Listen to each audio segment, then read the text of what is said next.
about golf balls, price points, and what's right for you, what's right for us. Cool. I'll start, and I'll just start by saying with golf balls, one thing I know from watching tons of reviews, reading the manufacturer, the labels, the boxes, even seeing the reviews that they do online or the testing with the robots, is there's distance balls and there's spin balls. Those are pretty much the two categories. And what I find is that the difference between what would be considered a distance ball and a spin ball is really not that much different when you talk about distance. It's not that much difference. Distance, 5 yards? Well, right. Yeah. Right? 5 yards, maybe longer if you go with a distance ball. Control can be a little bit different. That's where you can see a significant difference in some cases, not all cases, but in some cases between the balls. In front of me here, we got a number of balls from least expensive to most expensive. So I've played with every one of these. And I've played with every single one of these balls. I have a legitimate on-course perspective about what the differences are and what works for me versus what doesn't work for me. And I've played pretty much every ball here except for the ones over on that end because I refuse to pay that much for a ball despite the fact that they perform very well. Control is super important, but it also depends on what level of play are you at currently. Are you able to even spin a ball with a wedge yet? Something that may come in the future. So is it worth spending that much money for a ball that offers the greatest level of control? The manufacturers will say, yes, 100% it is. But you have to take into account how that's going to hit your wallet. I went out and played around with Copes today. I think I lost 3 balls today on a very short course. Not a great day, I'll say that right off the bat. You lost how many? I lost 2 balls. It was a terrible day, to be honest with you. When he says very short course, he means very short course, executive course, par 3s only. Yeah. Right? And he may have kind of alluded to the fact that don't spend too much money on balls. I'm going to say it right off the bat here. I did not buy these balls, okay? These are not paid for. I got these on a special promotional day for free, and I find these practically every time I go out. It's a Pro V1. Which is hilarious, right? You're finding a lot of Pro V1s. That means a lot of people are throwing money away. Which is cool if that's if you're able to do that. Power to you. If you need a personal assistant, I will put the email address up there. Please contact me. I'd be happy to come work for you. 100%. I'll be your caddy, right? Why not? Why not? You can buy Pro V1s, and I'll play whichever ones you You might find some balls missing from your bag at the end of the round. Now, but hold on though. Is it worth to spend the money if it significantly improves your game? I think it really does depend on what you feel. Where I'm at in my game, I find that ball doesn't feel much different to me than some of the other balls or a variation of these other balls that are sitting on the table. But that's just me. I think one thing I will say off the bat, when it comes to balls, similar to putters, it's very personal in what you choose and why you choose it. Okay, I'll tell you right now, my current gamer is the Nike Resin Red. Okay, that's my current gamer. The reason being is discontinued. They're discontinued. I can get them cheap right now. Sport Check has them on for $19.99 Canadian. Okay, if you can find them. That's like what, $6 American if you're an American, right? So that's what I'm currently playing. There's a reason why I chose those balls. There are other balls I am totally fine with playing, but that's what I currently play for what it does for my game to value. Now I'm going to ask you a hypothetical question. If I told you that by playing a Pro V1, you were going to shave 6 strokes off your game, would you pay the difference? Whew, 6 strokes. That is significant. 6 strokes. Oh, man. I would say, just because I'm a little obsessive, it's going to cost me quite a bit more.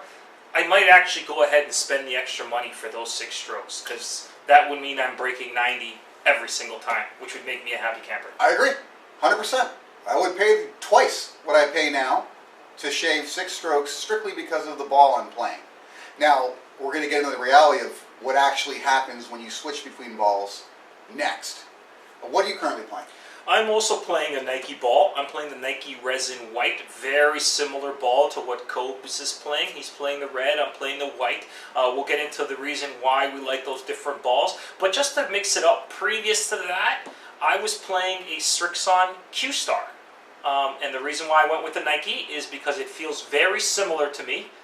That's to me, again, I'm not going to go with manufacturer specs. Feels very similar to me coming off the club face, whether it's with a short club like a wedge or a putter, or a long club. And I just found that right now, because the Nike balls are discontinued, boohoo, they are a lot cheaper than the Strixon ball that I was playing.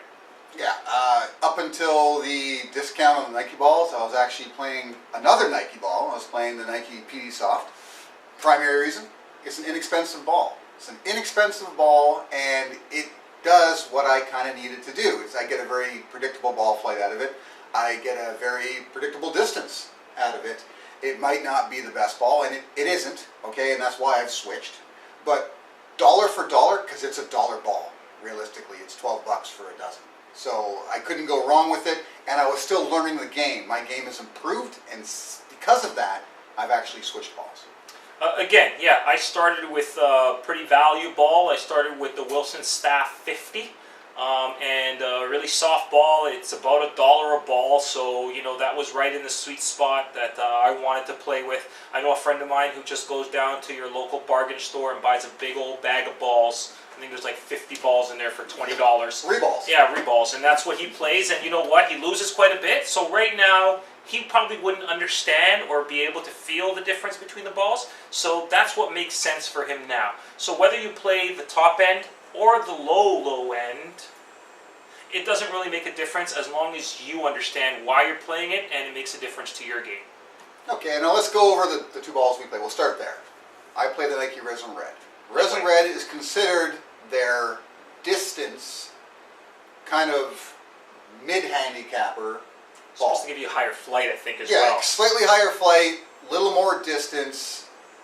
Otherwise, it generates a little bit of additional spin on approach shots because it is a three-piece ball. I play the white, which is a very similar ball. Like the red, it produces, I think, a little bit more spin than the red ball.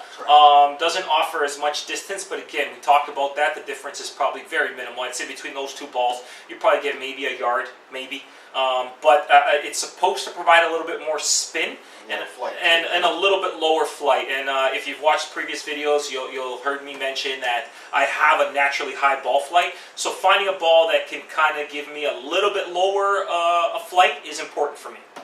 Correct. And I'm looking to actually get a little more loft out of my ball. And on top of that, I'm looking for a very straight, very predictable ball flight. Because there's less spin generated with the Nike Resin Red, it actually helps me hit the targets I'm going at. I'm not trying to put much, shape on a ball. I'm just trying to hit it straight, and it allows me to do that.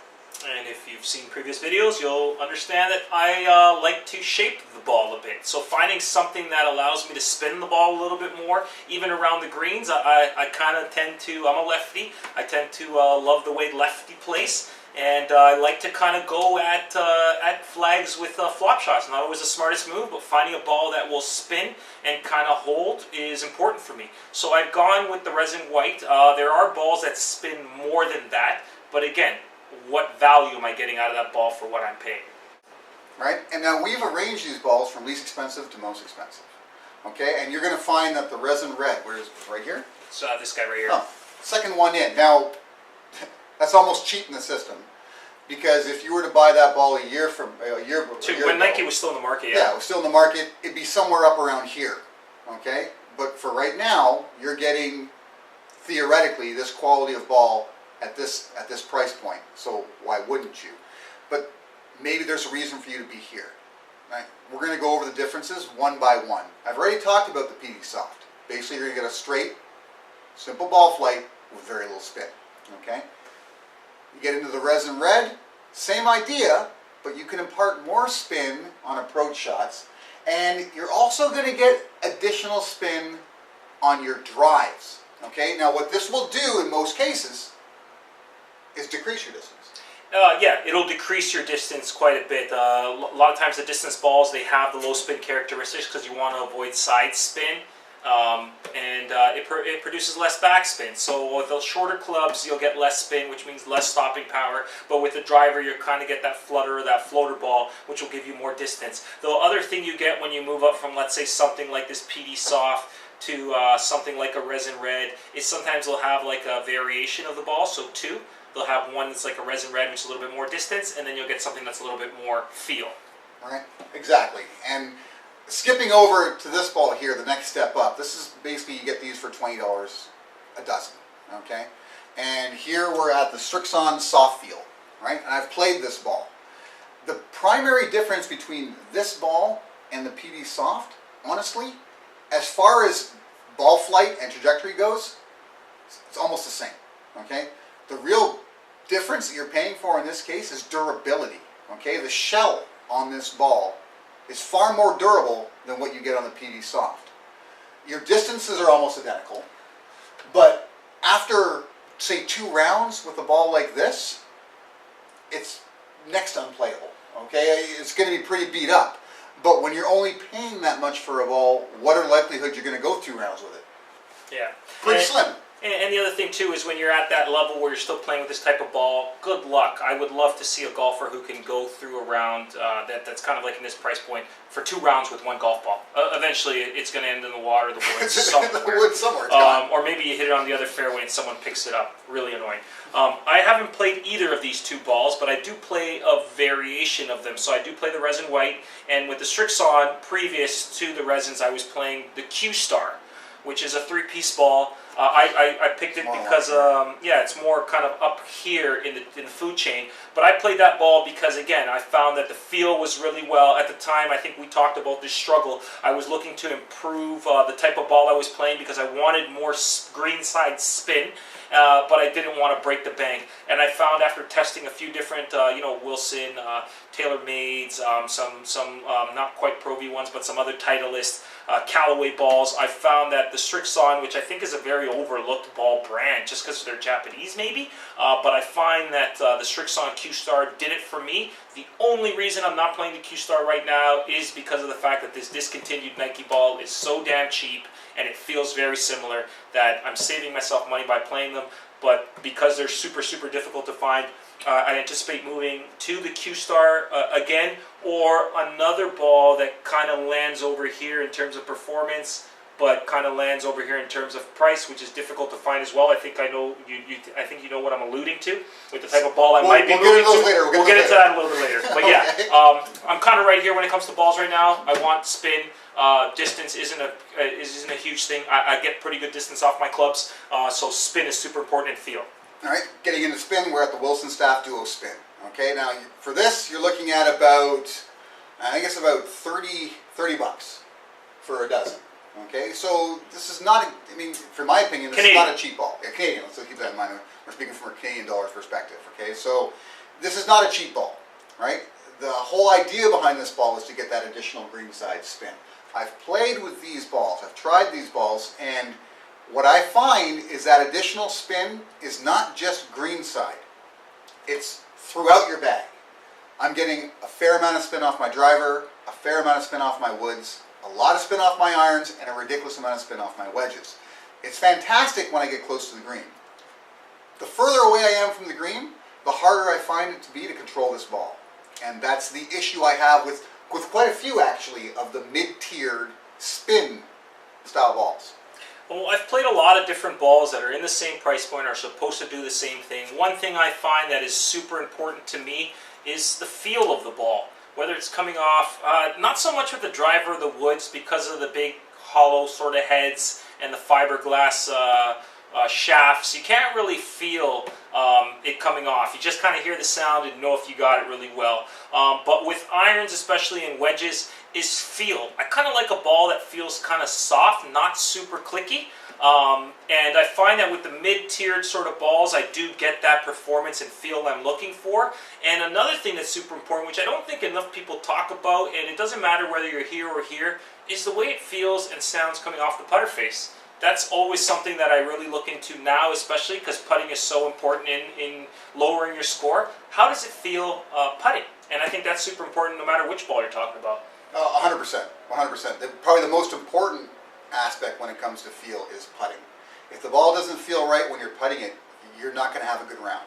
It's that simple. You can hit everything else fantastic. Sorry to interrupt, but I was just going to touch. There's a ball in the market right now, the Chrome Soft, which I know a lot of people are using. A lot of people love it. We both tried it. And you know what? I'm not knocking the ball at all because it performs well across all categories, so I hear. But the one thing I could not stand about the ball, me personally, I didn't care how it came off the driver, no problem with that. How it came off the irons, no problem with that. When I hit it with a putter, I almost felt like I was hitting a piece of sponge cake. And for me, that just completely turned me off the ball. So I was going to say, it's like putting a Timbit. That's what it feels like. It's almost like there's nothing there. You almost want to take a bat to it because it feels like you just can't get that ball moving, and that's the issue I have with it. If you've watched our putter comparisons, you know that both of us like a very sort of heavy-headed putter, putter, and it doesn't work for us. But we're getting off. Not knocking it. Great ball. It's great for some people. Yeah. Mickelson likes it, right? He's a big fan. So maybe we could talk about a little bit about the higher tier. Okay, so we're doing on the higher tiers. We got the Wilson Staff urethane, the dual urethane. We got the Pro V1 and Pro V1X is basically the same category, and then we got the new TaylorMade TP5s. Okay, so these are your higher end balls. Now the Wilson Staff, only because it's Wilson, okay, is why the price is slightly lower. I'm telling you, that's what it is, right? Wilson is a very successful company beyond golf, so they can afford to crank things out a little bit cheaper than the primarily golf companies, right? So Wilson Staff, you're looking at maybe $39.99 for a dozen. I've played this ball. I played it today, right? I lost two, right? That was fun. Only one left out of the sleeve. All right, that's the last one there, right? But I played it today, and honestly, as far as how it felt throughout my bag, keep in mind we didn't use driver or woods or anything, but it felt fantastic. Right? It's a good ball. It putts well. The only thing I have an issue with is I like to get a sort of a sound off of my putter, and this is a very quiet ball when you putt it. There's no click to the putt itself. It comes off the face nice, but there's no click, and I believe that's the urethane shell. Yeah. And again, with the other balls, Kobe touched a little bit on the Wilson here. With the Titleist and the TP5, the 5-layer ball, the Pro V1, I believe, is a 4-layer ball. 4-layer ball. 4-layer ball. So once you get into these higher layers, obviously part of the price is justified, or they say, is because of the production, right? There's more material going into it. But again, there was a little bit of controversy came out last year. We unfortunately were not able to get our hands on those balls because they were so rare and hard to find. And by the time we found out about the performance of them, they weren't really available to us. Was the Costco ball, which I believe is kind of mixed up in some turmoil here. We won't go too much into that. But that was a very well received ball. It was performing very well according to tests that I've heard or seen online. But the price point was significantly lower than these two balls here. Yeah, half. And I think you're starting to see a trend right now in balls, especially with Gorilla balls coming out. We'll talk about that in a little bit. But with them trying to reduce the price of these balls, because really, although these balls perform excellently in every single test, how do you justify that price point? And that's the reason why I haven't been able to make the step to those balls, because I can't justify spending $60 on a dozen, especially when, like Kobe said, this Pro V1, it was a found ball. You'd be surprised how many Pro V1s I find out there, and I'm wondering. I literally have a case of found Pro V1s. Am I the poorest golfer out there? Because I won't play those, just because I can't afford to lose it. You hit a ball and $5 is gone, Yeah. or $4 is gone. Yeah. That adds up quick, right? Now, here earlier, I asked Oliver if he could lose 6 strokes, right? Shoot 6 strokes better by choosing one of these balls, would he do it? He said yes. Now, I've played full rounds of golf with Pro V1s. I've played a full round of a, granted, par 3, like the course we played today, golf, with a TP5, all right? My score with the Pro V1 was 4 strokes worse.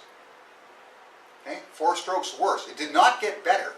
It got worse on average. And the reason being is unless you're hitting a full shot, you're not getting the advantages out of these 4 and 5 layer balls that you should be. Unless you hit a perfect drive, you're only going to magnify the problems with that drive with a 4 or 5 layer ball. The amount of spin, side spin, that you can generate with these balls, if you don't connect them correctly with a driver, I mean, I'll be playing the second hole and land on the 5th. That's how bad your shot can become if you don't make correct contact. Now, in defense of these great balls that we have sitting here on this end of the table, I will say that we are pretty new to the game of golf. We're beginners. So the advantages of these balls are not available to us simply because of the limitations of our own physical capacity and swing.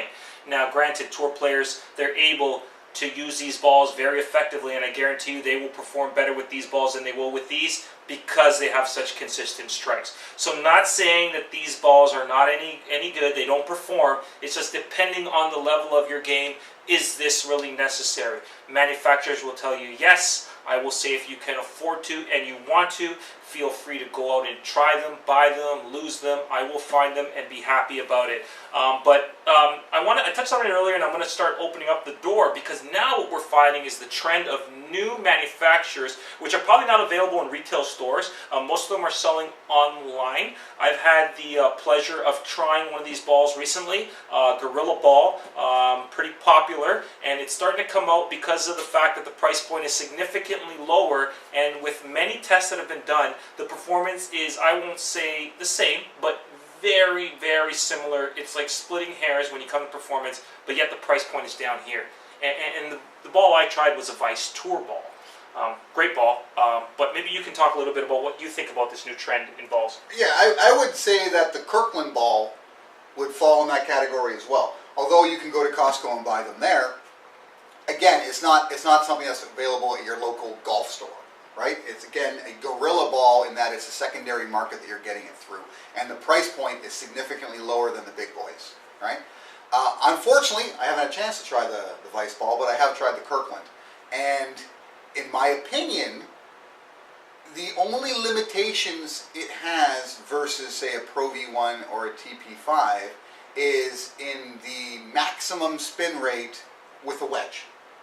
Otherwise, it's practically the same, okay? And it wasn't like I felt like my game was going to suffer because I was playing a cheaper ball. For me, this is still the sweet spot for my game. Once you get into these four-layer and five-layer balls, there's almost too much spin that can be generated on a miss hit. And as a beginner, I miss it quite often. Well, having played the Vice Tour ball, I played it for a round and a half before the two balls I had went bye-bye.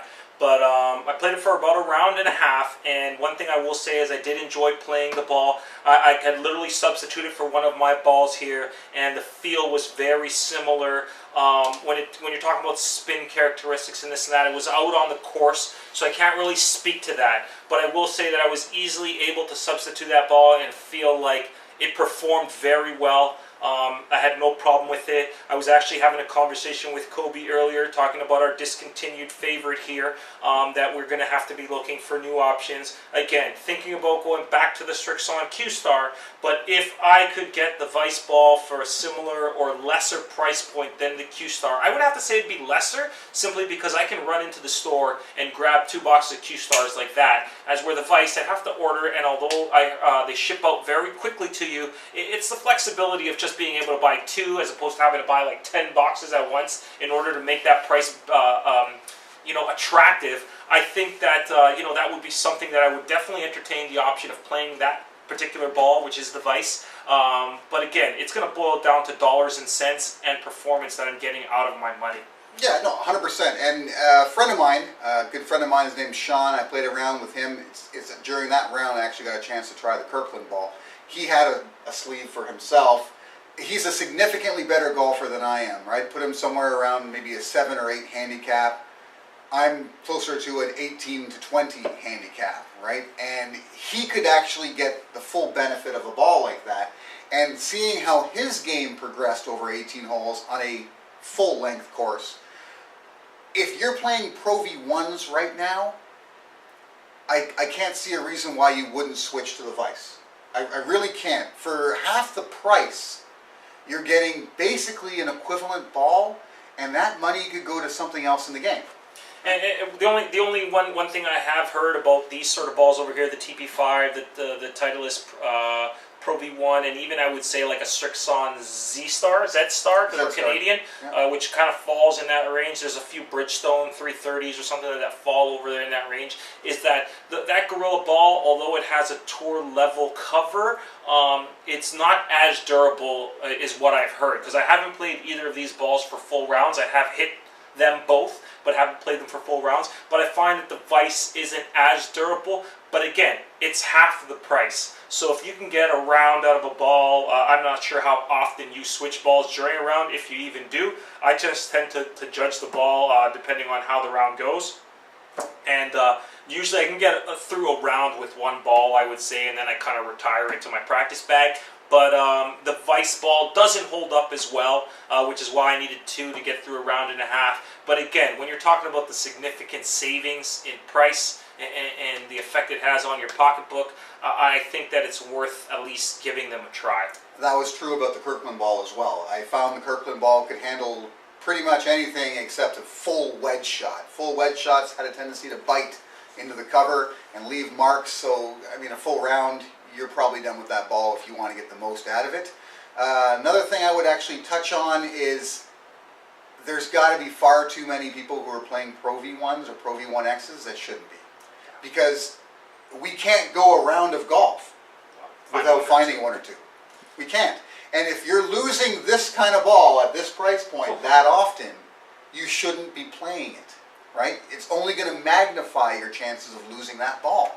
You should be playing something closer to this price point. Honestly, if I run out of resin reds, and there's a good chance I won't, okay, this is literally full of resin reds, I'll probably switch to the soft field. It plays very similar. It doesn't have the green side spin, but I can adjust my game for that.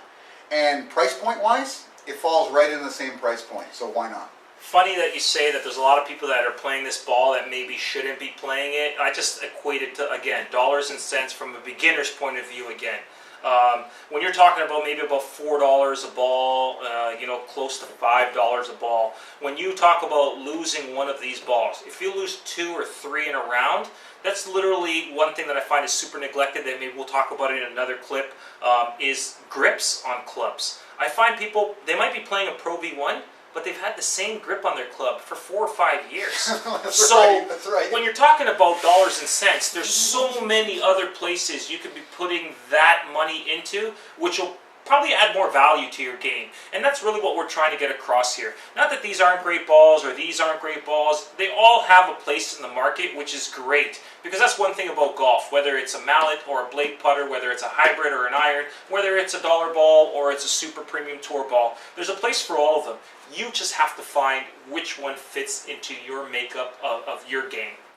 Flat out, if you could play any ball right now, regardless of price, what would you play?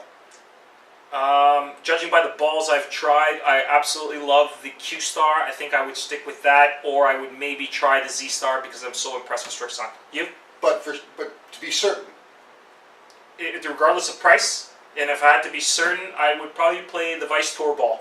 the Vice Tour. Because it offered similar performance to what I have. I really enjoyed playing the ball. I find it to be a great ball. I trust the reviews I'm hearing because I've seen so many of them. The performance is there. The durability wasn't quite there. But again, I tend to lose balls here and there, so I'm probably not that concerned if I only get one round out of the ball. You? Honestly, it's the resin red. It's what I'm playing now. I could go ahead, if I had the money and I could spend whatever I wanted, I'd still play the resin red. And the reason being, I'm confident with that ball. I like the way it rolls off the face of my putter. I like the way it flies off my driver. It's the one ball that I don't have to worry about what it might do to my game.